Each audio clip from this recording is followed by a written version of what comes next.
ఈ నెల 23వ తారీఖున జీడిమెట్ల పోలీస్ స్టేషన్ పరిధిలోని సర్దార్ పటేల్ నగర్ ఏరియాలో నైట్ 7:30 ఆ టయానికి అంజలి అనబడే ఒక 39 ఇయర్స్ మహిళని వాళ్ళ కుమార్తె ఆవిడ యొక్క ప్రియుడు ఎవరైతే ఉన్నాడో 19 ఇయర్స్ బాయ్ శివ, ఆ అమ్మాయికి వాళ్ళ కుమార్తెకి 16 సంవత్సరాలు.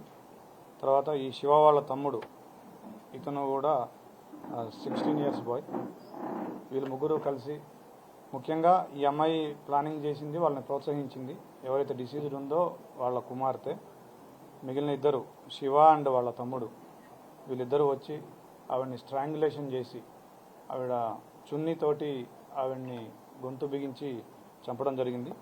దీంట్లో ఏంటంటే వీళ్ళు ఫస్ట్ ట్రై చేసినారు చంపడానికి, తర్వాత చనిపోయింది అనుకొని మళ్ళీ వెళ్తున్నప్పుడు ఈ అమ్మాయి వచ్చి చూసి, ఎవరైతే బిడ్డ ఉందో ఆ అమ్మాయి వచ్చి చూసి మళ్ళీ చనిపోలేదని గ్రహించి మళ్ళీ వాళ్ళకు ఫోన్ చేస్తే మళ్ళీ వచ్చి మళ్ళీ స్ట్రాంగులేషన్ చేసి మళ్ళీ చున్నీని గొంతుకు బిగించి ఆవిడ చనిపోయిందని నిర్ధారించుకుని అక్కడికి వెళ్ళడం జరిగింది.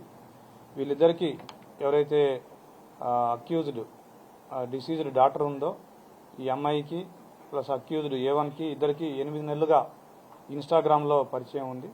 వీళ్ళిద్దరూ ప్రేమించుకుంటున్నారు. అయితే ఈ ప్రేమకు సంబంధించి తల్లికి కూడా అవగాహన ఉంది. ఈ అబ్బాయి కూడా ఒక 5-6 సార్లు వచ్చి వీళ్ళ ఇంటి దగ్గర ఉండడం జరిగింది.